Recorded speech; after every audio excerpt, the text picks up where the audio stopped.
हाँ भैया बहनों,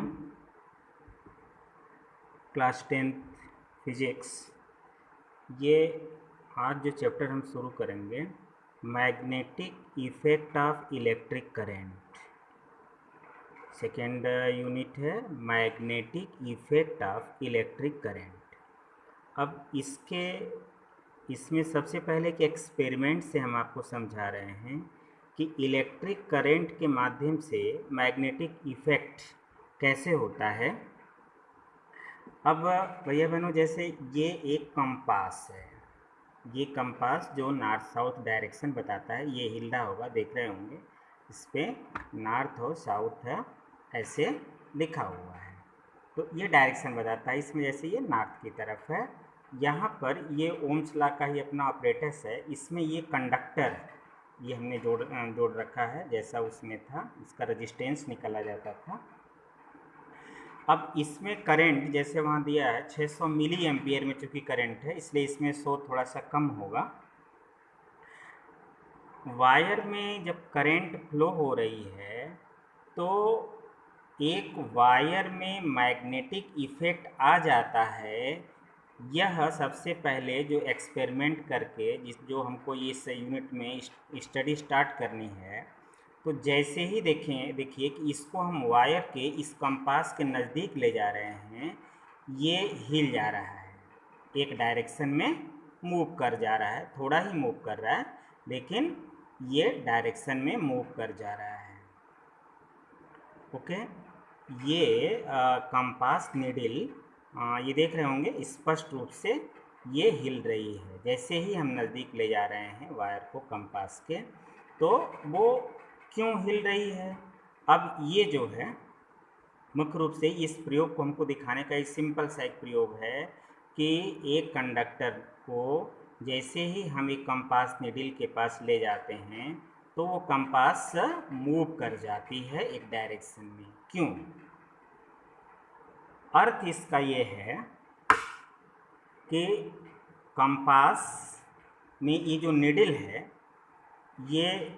यह नीडल एक मैग्नेट से बना हुआ है, और मैग्नेट ये एक मैग्नेट से, और मैग्नेट का जो मुख्य रूप से जो प्रॉपर्टीज़ है कि इसको हम चाहे जैसे भी घुमाएंगे ये नॉर्थ साउथ डायरेक्शन में रुकती है। तो और ये जब हम वायर में करंट जब फ्लो कर रहे हैं तो इस करंट के कारण ये इसका नीडल मूव कर रही है। मीन्स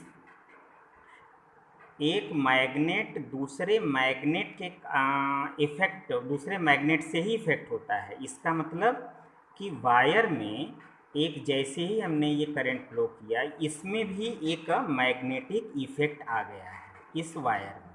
तो इस मैग्नेटिक इफेक्ट के कारण इस कंपास का जो मैग्नेट है ये क्या होता है, इफेक्ट हो जाता है और वह मूव कर जा रही है। तो यहीं से इफेक्ट जो आपका यूनिट है वो स्टार्ट होता है, magnetic effect of electric current. हमको इस यूनिट में पूरी इसी की स्टडी करनी है।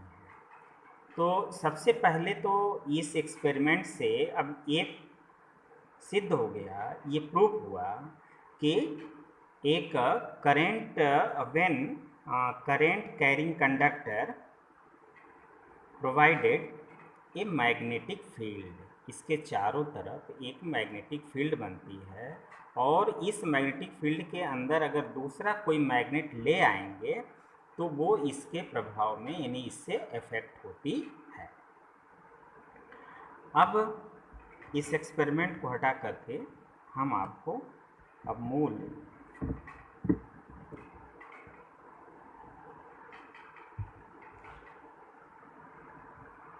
अब हम आ रहे हैं magnetic effect of electric current. पहले तो जान लीजिए कि मैग्नेटिक फील्ड क्या है। अभी हम आगे मैग्नेट का देख लेंगे। Magnetic field, the region surround a magnet in which the force of magnet can be detected is said to have a magnetic field. यानी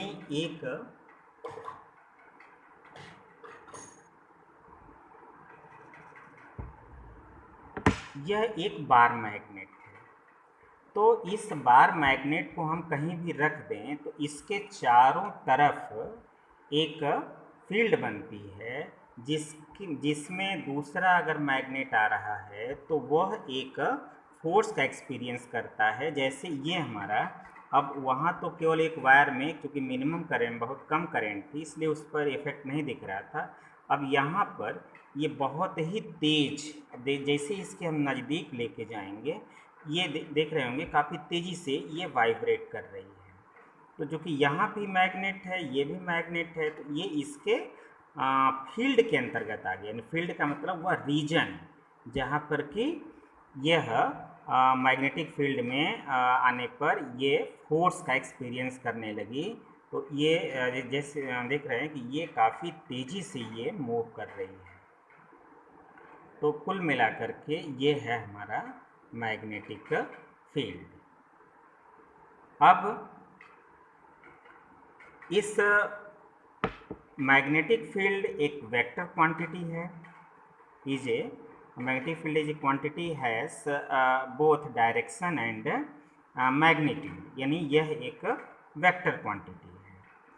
अब magnetic field line around a bar magnet, around bar magnet. अब ये bar magnet से जैसे ये जो figure खींचा गया है, ड्रॉ किया गया है, इसी प्रकार से आप नॉर्थ साउथ में यहाँ आप रख लेंगे और ये हमारा अपने कंपास को हाथ में ले करके ऐसे ही इसको आप घुमाते जाएंगे। देख रहे हैं ये हमारे हाथ में है, यहाँ पर जब हमारा साउथ है तो ये नॉर्थ, अब ये इधर नॉर्थ है तो ये हमारा साउथ का लग जाएगा, और यहाँ से घूमते हुए ये देख रहे हैं ये नॉर्थ का ऐसे आ जाएगा पूरा का पूरा। हाँ, माने ये जो है ये देख रहे होंगे पूरा रोटेट करके ऐसे ही जितना वो ऊपर से ले जाएंगे वो कुछ इस तरह से आएगी, नीचे भी वैसे ही इस तरह से आप घुमा करके आप ये लाइन ड्रा कर लेंगे। और यहाँ से अगर आप देखते हैं तो ये इस तरह से बाहर निकलती हुई या इधर की तरफ से,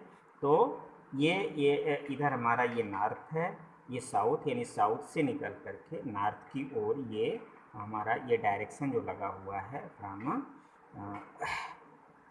नॉर्थ टू साउथ, तो ये नॉर्थ से निकल करके साउथ की ओर ये सभी मैग्नेटिक लाइन ऑफ फोर्स, इसको बोलते हैं मैग्नेटिक लाइन ऑफ फोर्स। ये लाइन होती है मैग्नेटिक लाइन ऑफ फोर्स। तो ये इसी से ये ड्रॉ किया जाएगा। ये हमारा कंपास है और इसी को बोलते हैं ये बार मैग्नेट। ये एक बार मैग्नेट है। तो इसमें भी एक नॉर्थ और साउथ, कोई भी एक मैग्नेट होता है वो फुल एक मैग्नेट कहलाता है। यानी इसमें दो पोल्स होते हैं, एक नॉर्थ पोल होता है, एक साउथ पोल होता है। तो इससे हमारा ये जो मैग्नेटिक फील्ड लाइन है, अब इस मैग्नेटिक फील्ड लाइन की प्रॉपर्टीज क्या है, सबसे इम्पोर्टेंट इसकी magnetic field line properties of magnetic field. पहला है by the convention that the field line emerge from north pole and merge at the south pole, यानी नॉर्थ से निकल करके और मर्ज होती है साउथ पोल में, जैसा हम आपको डायरेक्शन में वो फिगर में दिख रहा है। The magnetic field line is a closed curve, ये एक बंद कर्व है, क्लोज्ड है। अब इसके अंदर तो हमारी लाइन नहीं दिख रही होगी क्योंकि ये तो बंद माने वहाँ से है। ऐसे आप पूरा खींचेंगे तो अंदर से भी एक ये क्लोज्ड कर्व ये सब के सब बनता जाएगा। The relative strength of magnetic field is shown by the degree of closeness of the field line. अब आप देख रहे होंगे कि जब मैग्नेट के पास जितना ही हम नज़दीक ले आ रहे थे कंपास को, उतना ही लाइनें क्या हो रही हैं, क्लोज होती चली जाती हैं। ये काफ़ी नज़दीक हैं, ये क्लोज होती चली जाती हैं। तो ये जो है हमारा माने क्लोजनेस, यानी उसकी डिग्री उतना ही वहाँ पर अधिक है। No field line are found to cross each other. इसमें सबसे मोस्ट इम्पॉर्टेंट ये हमारा फोर्थ है कि कोई भी दो लाइन एक दूसरे को क्रॉस नहीं करती भैया बहन। और यहीं पर क्वेश्चन आ जाएगा वाई। क्वेश्चन बनने के लिए सबसे इम्पॉर्टेंट, और एक चीज़ जान लीजिए कि magnetic effect of electric current जो भैया बहन, यह totally based theory based unit, ये थियरी है। और इस थियरी को अच्छी तरह से समझ लेंगे और इसको कुछ याद करने की ज़रूरत है, याद कर लेंगे तो ये आपका अच्छे से तैयार होगा। No field line are found to cross each other, ये मिल रहा है कि कोई भी लाइन एक दूसरे को क्रॉस नहीं करती। क्यों नहीं क्रॉस करती, अगर ये पूछा जाए वाई, ये यहीं पर ये क्वेश्चन भी इसमें पहले ही यहाँ पर हमने आपको इसका दे दिया है answer. Why do not magnetic field line are cross to each other. तो सबसे मुख्य चीज़ यही है, इसको पहले आप समझ लीजिए, फिर इसमें तो लिख लेंगे देख करके, कि जहाँ अगर क्रॉस करेगी कोई लाइन तो पॉइंट ऑफ इंटरसेक्शन पर कंपास नीडल ये टुवर्ड्स टू डायरेक्शन, ये वहाँ पर दो डायरेक्शन दिखेगा। और ये दो डायरेक्शन किसी एक पॉइंट पर विच इज नॉट पॉसिबल, ये पॉसिबल नहीं है, केवल एक डायरेक्शन एक पॉइंट से इंडिकेट होगा कंपास निडल से। तो यही है magnetic field line do not cross to each other because at the point of intersection the compass needle would point towards two directions which is not possible. ये most important question है। अब property of magnet, ये जो हमने bar magnet दिखाया है इसकी क्या प्रॉपर्टी है, तो पहला है like pole repel to each other and unlike pole attract to each other. अब हम आपको इसका एक लाइक दिखा दे रहे हैं कि ये जैसे अब इसमें एक इसको टेस्ट भी कर लेंगे ऐसे ही, इसमें कौन वो नॉर्थ साउथ। अब जैसे ये हमने दूर ही रखा है थोड़ा, ये तुरंत जो है ये क्रॉस करके इसको चिपक गया, ये हमको खींच के दूर करना पड़ रहा है। तो ये माने अनलाइक है, एक नॉर्थ है तो एक साउथ है। Unlike pole attract to each other, like pole, अब दोनों अगर इसको हमने उल्टा कर दिया तो ये लाइक पोल्स यानी साउथ साउथ होंगे या नॉर्थ नॉर्थ होंगे। देखिए इसको हम दबा भी रहे हैं तब भी ये इधर उधर हट जा रहा है। तो ये रेपेल टू ईच अदर, एक दूसरे को प्रतिकर्षित करते हैं, दूर हटा रहे हैं। जैसे हमको ये हमारे हाथ पर ये फोर्स लग भी रहा है कि ये कभी भी एक दूसरे को नज़दीक ये नहीं जा रहे हैं, दूर हट जा रहे हैं, हमारे हाथ पर ही लग रहा है ये फोर्स। तो ये दोनों पहला है इसकी प्रॉपर्टीज। दूसरा है when a bar magnet substance by the string to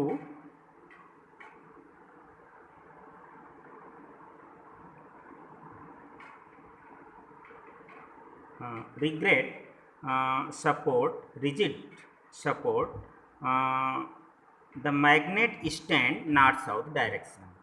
ये जो हमने जो कंपास दिखाया भैया बनो, यह भी एक छोटा मैग्नेट है।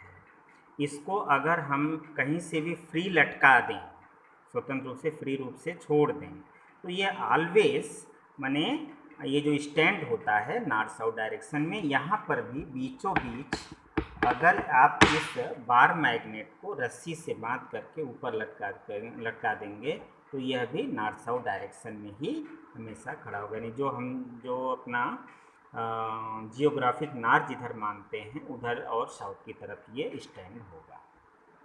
ये हमारा जो मैग्नेटिक नॉर्थ है ये थोड़ा जियोग्राफिक नॉर्थ से थोड़ा डायरेक्शन एक कॉर्नर को बताता है। अब यहाँ पर भी एक एक्सपेरिमेंट आपको, माने ये एक्सपेरिमेंट जिस तरह से हमने उसका दिखाया है फिर वही एक्सपेरिमेंट मिलेगा। यानी magnetic field due to a current carrying conductor. अब हमको जो एक्सपेरिमेंट हमें दिखाया है उसी का एक फिर से है कि magnetic field due to current carrying conductor. तो एन इलेक्ट्रिक करेंट थ्रू ए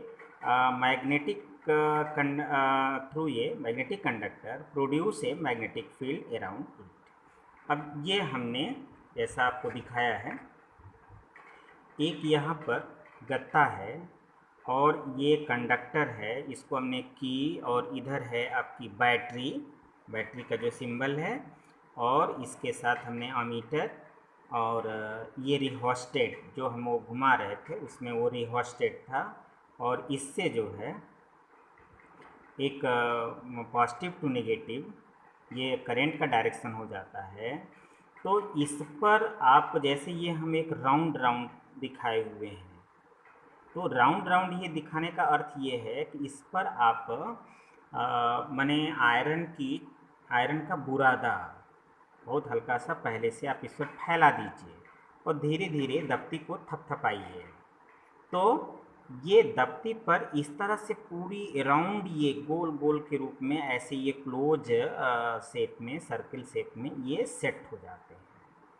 तो इसका अर्थ ये है कि ये सेट क्यों हुए, क्योंकि ये जब करंट कैरिंग कंडक्टर होता है तो यह भी एक हमारा मैग्नेट बन गया, और मैग्नेट का क्या काम है कि वो आयरन या उससे जो भी बनी चीज़ें होती हैं उसको अट्रैक्ट करती है।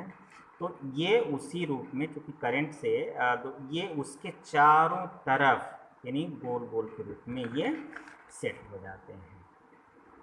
तो हमें ये दिखाता है। अब इसकी ये डायरेक्शन बताने के लिए ये मैग्नेटिक फील्ड का डायरेक्शन हमारा ये है, और ये करंट का डायरेक्शन। अगर हमारा ये थंब को ये इस तरह से आप रखेंगे, ये उल्टा कर देंगे, तो ये हमारा थंब का डायरेक्शन, ये जो थंब है वो हमारे करंट के डायरेक्शन में है। किधर है? करंट के डायरेक्शन में। तो जो अंगुलियां हैं, ये जो हमारी अंगुलियां ऐसे ऐसे जो हम लपेटेंगे इस तरह से, वो होता है मैग्नेटिक फील्ड का डायरेक्शन। यानी इसी डायरेक्शन में वो सभी जो हम दिखाए थे वो आपका सेट हुआ था। इसको बोलते हैं राइट हैंड थंब रूल। तो property of current carrying conductor, अब इसमें ये है कि if the current is increase the deflection of needle also increase. जो हम उसमें पहला एक्सपेरिमेंट दिखाए थे कि जब हम करंट जैसे धीरे धीरे बढ़ा रहे हैं, इसमें तो चूँकि 600 मिली एम्पियर मैक्सिमम था, उसको अगर हम बढ़ाएंगे तो जो डिफ्लेक्शन है वो इंक्रीज करता है। इट इंडिकेट दैट, क्या इंडिकेट करेगा कि magnitude of the magnetic field produce as given point increases. तो उस पॉइंट पर मैग्नेटिक फील्ड क्या होती है, वो भी इंक्रीज होती है as the current through the wire increases. Second इसका ये है कि the magnetic field produce by a given current in the conductor decrease as the distance from its increase। यानी जितना ही डिस्टेंस हमारा ज़्यादा होता जाएगा उतना ही वो माने मैग्नेटिक फील्ड जो है वो डिक्रीज होगा। तो ये दो प्रॉपर्टी जो है आप इसमें लिख भी लेंगे और इसको आप तैयार कर लेंगे। अब ये चीज़ें जो आपके सामने नीचे वो दिख रही है, इसी को बोलते हैं, जो ऊपर फिगर बना हुआ है, ये फिगर है right hand thumb rule. By convention way of finding the direction of magnetic field associated with a current carrying conductor is. अब ये बाई कन्वेंशनली ये बताया जाता है, imagine that you are holding a current carrying straight conductor in your right hand such that a thumb point towards the direction of current, then your finger will warp around the conductor in the direction of field line। of the magnetic field. This is called right hand thumb rule. This rule is also called Maxwell Clark's rule. ये Maxwell ने चूँकि खोजा था, Maxwell Clarks rule ये जो है ये इन्होंने खोजा था, इसलिए इनके नाम पर भी इसको बोलते हैं। लेकिन राइट हैंड थंब रूल ये जो स्पेशली यही जो बताया गया है, इसमें तो उल्टा इस तरह से, ये अगर आप सीधा भी इस तरह से कर लें तो ये हमारा अगर स्ट्रेट कंडक्टर के थंब पॉइंट को अगर बिल्कुल सीधा कर लें तो ये डायरेक्शन ऑफ करंट की डायरेक्शन में, तो जो हमारी ये फिंगर हैं, अंगुलियां हैं, ये अंगुलियां किसके डायरेक्शन में जाती हैं? मैग्नेटिक फील्ड के डायरेक्शन में होती हैं। तो इसी से मैग्नेटिक फील्ड का डायरेक्शन बताया जाता है बाय कन्वेंशन। तो ये एक thumb rule, right hand thumb rule भी इम्पॉर्टेंट है और उसका एक्सपेरिमेंट, तो आपको ये इसका नोट्स भी भेज दिया जाएगा। और आप PA1 के लिए इलेक्ट्रिसिटी का टोटल यूनिट आप तैयार करेंगे। 7 नंबर की फिजिक्स, 7 नंबर की केमिस्ट्री और 6 नंबर का बायो, कुल 20 क्वेश्चन रहेंगे। इसमें फिजिक्स में 2 ऑप्शनल होंगे, फिर इसके बाद सभी 1-1 मार्क्स के ही होंगे, फिर 2 वेरी शॉर्ट आंसर क्वेश्चन, यानी एक वर्ड या एक सेंटेंस में, फिर कुछ जो क्वेश्चन 3 क्वेश्चन होंगे वो फिर उसमें 2 लाइन 3 लाइन लिखना होगा, ज़्यादा नहीं लिखना है। और वो पूरे न्यूमेरिकल छोटे रहेंगे, कुछ डिफिनीशंस रहेंगे, तो आप उसको तैयार करिएगा। और PA फर्स्ट के लिए जिन भैया बहनों की कापी अभी नहीं आई है वो 25 जून तक आप इसको भेज करके कॉपी करेक्शन करा लीजिए, और उस पर जो मार्क्स है वो मार्क्स आपको मिल जाएगा। अभी 25 जून तक आप इसको भेज दीजिए। धन्यवाद।